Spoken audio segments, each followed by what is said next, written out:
Tere, mina olen Ragne Värk ja mina olen toidublogija blogist Kokkama Ragnega. Ja täna ma teen ühte hästi kiirelt valmivat peedirooga, mis on siis ahjus küpsetatud ja mis sisaldab väga suures koguses köögivilja, aga on ka lihasõprade lemmik.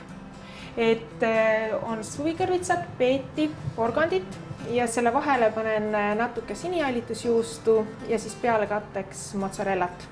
Kõigepealt siis hakin sibula peenemaks. Nüüd panen pannile natuke õli. Nii, et sibul kõrbema ei läheks, siis ma panen siia peale natukene soola. Nii, ja sibulale juurde pannile panen ühe purustatud kruuslaugu küüne.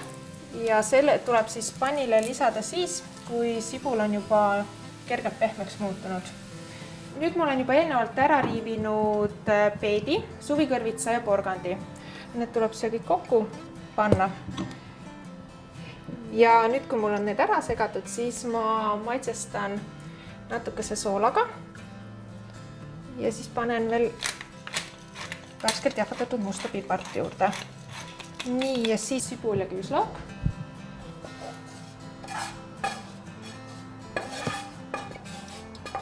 Ja nüüd segan selle kõik omavahel ära. Nii, ja ega siis rohkem muud ei ole, kui tuleb hakata kihte laduma, muna ja piim kokku segada ja siis läheb juba vorm ahju. Mina kasutan vormi tegemiseks sellist pisemat vormi. Sellest toidust jätkub umbes 4-6, oleneb kas serveerida mingit liha kõrvale, kuid üldiselt ma arvan, et selle roa juurde ei ole mitte mingit täiendavat lisandit vaja. Et määrin selle vormi ilusti kokku ja mõtteliselt tuleb see köögiviljasegu jagada 3 ja siis paneme nii-öelda esimese kihi kõige vormi põhja. Selle peale laon siis murendatud sinijälitusjuustu, siis jälle köögiviljakiht, sinijälitusjuust ja siis nii-öelda viimane osa köögiviljast. Ja mida külmem on sinijälitusjuust, seda paremini ta läheb väikesteks tükkideks. Nii, ja nüüd teen piima ja muna segu peale. Panen umbes 3 detsiliitrit piima ja 3 muna.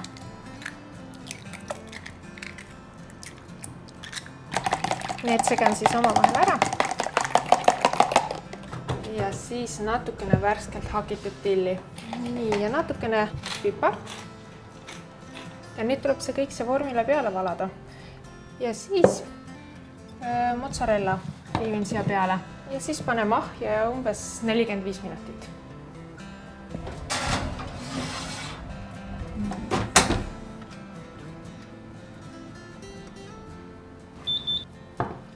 Ja meie peediroog ongi nüüd valmis saanud. Ja meie sööme ära.